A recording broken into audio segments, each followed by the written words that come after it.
ये आखिरी सवाल है जी आज का। अकबर सुल्तान मलिक हैं खानपुर से। वो कहते हैं जी आज एक मुख्तसर सवाल करना चाहता हूँ, किसी सहाफ़ी की किन बातों से उसके गैर जानिबदार होने का अंदाज़ा लगाएं। पाकिस्तान में कौन कौन से सहाफ़ी गैर जानिबदार हैं? अकबर सुल्तान साहब, ये बिल्कुल मुश्किल नहीं है। मेरिट और डीमेरिट हर एक का अपना अपना होता है और सामने होता है। और एक इसका बड़ा बुनियादी सा इम्तिहान ये होता है कि ना कोई बहुत बुरा होता है ना कोई बहुत अच्छा होता है। हमारे यहाँ हुक्मरान जिस तरह के होते हैं वो एवरेज किस्म के लोग होते हैं। बस मैं आपको अपनी मिसाल देता हूँ, दूर क्या जाना है। साल के बाद जब लोगों के अंदर एक रिजेंटमेंट सी दिखाई दी तो मैं इमरान के बारे में थ्रू आउट जितने साल वो ऑपोजिशन में पीटीआई रही, मैं गैर मशरूत तौर पे उनके साथ था।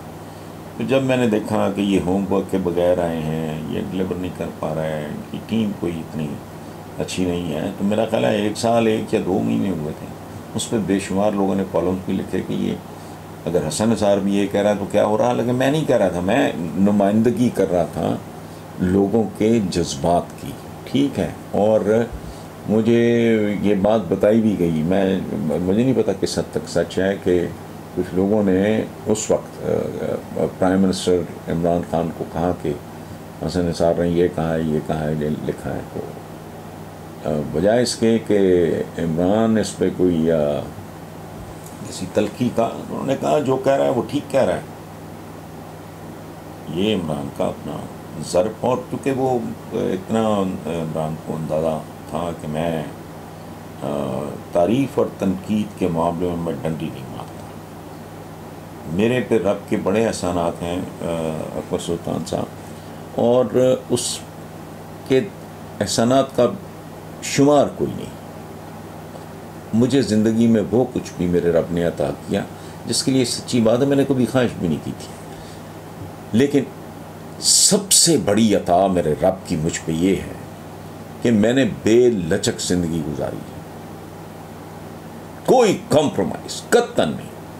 और वो नज़र आता है आपकी तहरीरों से, आपकी गुफ्तगू से, बातों की। मैं अपनी बात नहीं कर रहा, कोई भी आप अगर आप गौर से देखोगे 1, 2, 4, 5 प्रोग्राम्स आप टीवी पे देख लो, पता लग जाए कि ये बंदा गैर मशरूत तौर पे एक साइड में ले और एक ऑल आउट। अच्छा, फिर शहबाज शरीफ साहब का ही मैं कई बार कह चुका हूँ, उनके 2-3 इनिशिएटिव मैंने, ऑरेंज लाइन और ये जो बस वो सी है, मैं उसके ख़िलाफ़ था। लेकिन कुछ इनिशिएटिव, मसलन पंजाब फूड अथॉरिटी बहुत ज़बरदस्त काम था। इस तरह किचन गार्डनिंग का एक इनिशिएटिव शहबाज शरीफ ने, वो लोग बड़े हैरान हुए। मैंने कहा क्यों हैरान, हम लोगों को क्या हो गया है, मेरिट पे चलो। एक देखें हमारी हैसियत है, जैसे कमेंट्री करने वाला नहीं होती, मुझे क्रिकेट खेलनी नहीं आती, कोई भी आप गेम देख लो, कोई बंदा जो कमेंट्रेटर होता है वो अच्छे बॉल को कहता है जी बड़ी बड़ा जी इसने वो विकेट ले लिया है, फलाना किया है और बड़ा छिक्का मारा है। ये बुरा अगर वो परफॉर्म कर रहा होगा यकदम बदल जाएगा। सो हमें सियासतदानों को देवता, अवतार, औलिया नहीं समझना चाहिए। जो अच्छा करता है बिल्कुल, तो मैं अपने बारे में, मैं किसी के बारे में मैं कोई बात नहीं करता। ज़रा गौर से देखेंगे आपको खुद पता लग जाएगा, ये कोई रॉकेट साइंस नहीं है। इतना है, और औलाद के साथ भी यही रवैया होता है। बच्चे की रिपोर्ट बड़ी अच्छी आती है, ये वो सारा तो बंदा अप्रिशिएट करता है, पॉकेट मनी बढ़ा देता है या वो गिफ्ट लेके देता है। अगर उसका रिज़ल्ट को नाक़िस होता है तो बंदा नाखुशी का इजहार करता है। सो हुक्मरानों के बारे में भी यही रवैया होना चाहिए। किसी भी लिखने वाले, बोलने वाले की, या फॉर दैट मैटर किसी भी शहरी की पहली और आखिरी कमिटमेंट होनी चाहिए अपने मुल्क। और मुल्क क्या होता है, अवाम, उनके लिए दर्द दिल अगर है आप में और आप उनके हवाले से चीज़ों को देख रहे हो तो वो आसान बात है, बाकी छोड़ें।